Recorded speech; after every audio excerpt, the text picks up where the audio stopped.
We don't always recognize a story right away. Sometimes it announces itself. Sometimes it sits quietly in the corner, waiting. This one did the latter. It wasn't loud. It didn't ask to be believed. It only needed someone willing to notice what everyone else had already decided to ignore. Elowen Pike is a forensic accountant, the kind of person families rely on without realizing they ever did. This is where her story begins. This is how she remembers it. I was holding a mug that had gone cold when Grant lifted his glass and cleared his throat. "To the cabin," he said, smiling like he'd already won something. "And to what it's finally going to become." The fire cracked. Noelle laughed too quickly. Dad leaned back in his chair, relieved in a way that felt almost desperate. Grant kept going. Glass walls, updated interior, a clean, fast flip. He talked about a profit of $420,000 like it was already sitting in his bank account. Dad nodded along, eyes fixed on Grant's face, like volume itself meant certainty. No one looked at me. I stayed quiet, not because I didn't understand, because I understood exactly how fragile the moment was. Grant poured himself another drink. "It's time this place worked for us," he added, sweeping a hand around the room. I watched the way he avoided my eyes, the way Noelle reached for his arm, already picturing a future that sounded easier than the present. That was the moment. Not when he raised the glass, not when Dad smiled, but when everyone agreed, without saying it, that the story belonged to him. From where we sat, it looked like confidence. From where we stood, it already had cracks. I took a sip of the coffee anyway. My phone buzzed against my leg while Grant was still talking. Just once. Sharp enough to cut through the noise. I glanced down, shielding the screen with my palm. A number I didn't recognize. "This is Miles Kerr. I'm on the cabin project. Grant owes me $47,000. We need to talk." I read it twice, then a third time. Slower. Across the room, Grant was laughing with Noelle, telling Dad how fast things were moving. Dad nodded, the way he always did when he wanted to believe something was already solved. I stood up quietly. No announcement, just the chair legs scraping a little too loud against the floor. Noelle noticed. "You okay? Just need some air." Outside. The cold hit my face and stayed there. I typed back with my thumbs. "Steady. Work needs to stop. I'm the owner. We'll talk tomorrow." My hands didn't shake. That surprised me. Behind the glass, Grant poured another drink. He didn't look toward the door. For a moment, we noticed how no one followed her. Not right away. Not until the door was already closed. I stayed outside longer than necessary. When I went back in, the conversation had shifted. Plans, timelines, futures that assumed my silence. I sat down again, picked up my mug. The coffee was still cold. I didn't sleep much that night, not because of Grant, because of the past I hadn't touched in years. The cabin was quiet by the time everyone went to bed. I sat at the small table near the window, scrolling through old emails on my phone, bank notices, missed payments, messages Dad never opened after Mom died. He'd stopped checking the mail altogether, left envelopes stacked on the counter like they might disappear on their own. I remembered standing in this same room 6 years earlier, holding a foreclosure notice with my name shaking in the wrong places. The bank was 3 weeks from taking the cabin. Dad hadn't even noticed. I drove back down the mountain the next morning and emptied my savings, paid the arrears, took over the loan. The title transfer happened quietly, through a living trust Mom had set up years before. Dad signed where I pointed, eyes unfocused, grateful not to be asked questions he didn't have answers for. I never corrected him after that. Let him keep calling it the family place. Let Grant believe it was his future. It felt kinder at the time. In the kitchen now, Grant's voice carried down the hall. Once the upgrades are done, it won't even feel like the same place. I stayed seated, wrapped my hands around the mug again, out of habit more than warmth. We could hear how much effort it took to keep that history unspoken, how carefully it had been packed away. Later, Dad found me near the sink. He looked tired, like he always did after a good night that asked too much of him. "You all right, Elowen?"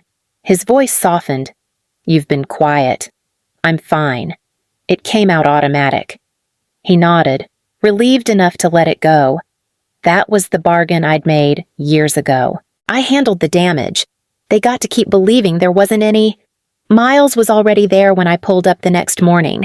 His truck sat crooked near the porch, bed full of tools that hadn't moved. "You, Elowen." He held out a hand, rough palm, tired eyes. "Grant told me you'd signed off." I didn't take the hand right away, just looked past him through the open front door. The living room didn't look like a room anymore. Walls stripped back, old beams stacked near the window, tagged with blue tape. One of them had a fresh split down the middle. My throat tightened. "You started yesterday." "Yeah." Grant said permits were covered. He hesitated. They weren't. We walked inside together. The floor was gritty under my boots. Dust clung to everything. Miles gestured toward a stack of papers on the counter. Those numbers didn't match the address. I flagged it. He told me to keep moving. "And you did." He nodded once. "I shouldn't have." He kept saying time mattered. I leaned against the counter, steadying myself. "He told you I approved." Miles met my eyes. "He said you were careful. Said that's why it was taking so long." We noticed the way her name was used to speed things up. Not loudly, just enough. I turned back to the room. The mantel where Mom used to line up candles was gone. In its place, raw studs and wires. Miles shifted his weight. "He owes me $47,000. Materials are paid for. Labor isn't." "I know." I pulled my phone from my pocket, typed slowly. "Work stops. Today." Miles exhaled, relief mixed with something like regret. "All right." As he stepped outside, I stayed where I was. Looked at what Grant had already erased. This wasn't a mistake. This was pressure. Noelle chose the coffee shop near her place, the one with mismatched chairs and a chalkboard menu that never changed. She was already there when I walked in, hands wrapped around a paper cup like it might steady her. She smiled too fast. "Grant says things are finally moving." I sat across from her, didn't take my coat off. I went up to the cabin. Her smile faltered, then reset. "He told me. He said you were nervous about the pace. The permits aren't valid. The work isn't legal. And Grant doesn't own the place." She leaned back, crossing her arms. "You're being dramatic. He's handling it." I lowered my voice. "He owes the contractor $47,000. He told them I approved the work." Her eyes flicked to the window. "That's just timing. Cash flow."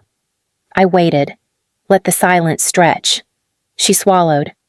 "We took out a second mortgage." The words landed flat, like they didn't know how heavy they were supposed to be. "How much? 210,000. She said it quickly, then added, "It's temporary." My chest tightened. "You put your house up." "He said it was safe." Her voice rose. "He said this flip would cover everything. We needed skin in the game." We could feel the moment when hope tipped into fear. It happened quietly, without anyone naming it. I reached across the table, then stopped halfway. "If this goes wrong, it won't." She cut in, sharp. "Why do you always assume the worst?" I pulled my hand back. "Because someone has to." Her cup rattled when she set it down. "You don't believe in us. I believe in facts." She stood, chair scraping. "You're trying to ruin this." As she walked out, her coffee untouched. I stayed seated, watched the door close. The pressure wasn't abstract anymore. It had an address. I didn't go home after the coffee shop. I went back to my place, kicked my shoes off by the door, and opened my laptop before the quiet could turn into something heavier. Grant's name sat at the top of the screen. I typed it once, then again, slower. Let the systems talk back. Credit cards came up first, more than I expected. Balances pushed to the edge, minimum payments juggling time. Then the gambling sites. Not a hobby, a pattern. Deposits that spiked late at night. Withdrawals that never quite caught up. I leaned back in my chair and rubbed my eyes. The room smelled like cold takeout and old coffee. There was a leased SUV, 3 months behind. A dissolved business with a lien still breathing on it. And a personal loan that had been rolled over twice already. This wasn't a plan. This was momentum pretending to be one. We could hear how methodical she became here, how the emotions didn't disappear, but stepped aside. My phone buzzed, a message from Grant. "We're close. Don't freak out." I didn't answer. I pulled the statements together, lined the dates up, watched how one hole fed the next, how Noelle's house had been positioned like a bridge, not a destination. By the time I closed the laptop, the picture was clear. Grant wasn't building anything. He was buying time. I drove back up the mountain alone. Miles had already locked the site, just like he promised. The cabin was quiet in a way that felt wrong, like it was holding its breath. I went straight to the bedroom. Not the main one. The smaller room off the hall. The one Mom used when her joints hurt too much for the stairs. The painting was still there, slightly crooked. I lifted it off the hook and leaned it against the wall. The safe door was open. I stood there longer than I meant to, waiting for my eyes to catch up, waiting for something to be hidden in the back corner. Nothing. The velvet pouches were gone, the sapphire brooch, the pearl strand she wore to weddings, the gold locket with Dad's photo tucked inside. All of it. My hands went cold before the rest of me did. For a moment, we could sense the shift, the point where repair quietly turns into reckoning. I sat down on the edge of the bed, pressed my palms flat against my thighs to keep them steady. Grant's voice played in my head from earlier. "It's temporary. I'll fix it." He didn't just take things. He took proof. Of care. Of memory. My phone rang. Grant's name lit the screen. I let it ring. The cabin creaked as the temperature dropped. I closed the safe door carefully, like the sound might carry. By the time I stood up, the plan had changed. This wasn't about stopping damage anymore. It was about naming it. Grant had the lights on when I came back, every one of them. The cabin glowed against the dark like it was trying to prove something. Through the window, I saw him pacing the living room, phone pressed to his ear. A man in a tailored coat stood near the fireplace, hands in his pockets, eyes moving over the exposed walls like he was already doing the math. I didn't knock. I used my key. Grant turned first. His smile came fast, then slipped when he saw who was behind me. Miles stepped in quietly. Then the county inspector. Then the deputy, hat tucked under his arm. "Hey," Grant tried, laughing too loud.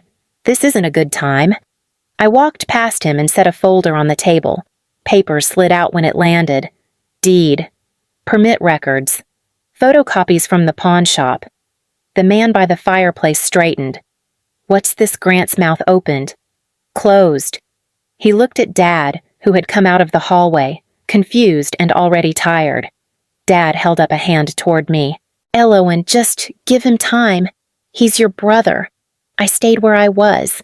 He used my name to borrow money. He sold things that weren't his. He took Mom's jewelry." Grant shook his head hard. "I was going to buy it back." We noticed how small the room suddenly felt, how the performance didn't have anywhere to go. The deputy stepped forward. "Grant Pike, you're being detained for fraud, forgery, and theft." The man in the coat didn't say anything. He picked up his briefcase and left without looking back. Dad sat down slowly, like his legs had given out before the rest of him knew. Grant didn't look at me as they led him out. He kept talking, words tripping over each other, explanations chasing a future that was already gone. When the door closed, the cabin went quiet again. Not peaceful, just honest. The cabin settled back into itself after that. Not fixed, just quiet. Miles came back a week later to stabilize what he could. No upgrades, no vision, just putting back what still fit. Noelle stayed with me for a while. She moved slowly, like someone relearning where things belong. Dad didn't talk much. When he did, he listened more than he filled the space. One evening, I stood on the deck with a mug warming my hands. The lights inside were low. The mountain went dark early. For the first time, the place felt like it was mine without apology. I didn't feel proud. I felt clear. Elowen Pike had spent years holding things together quietly, thinking that was the same as disappearing. It wasn't. It was choosing where to stand when no one was watching. I locked the door before heading inside, not to keep anyone out, just to mark a line I won't step past again.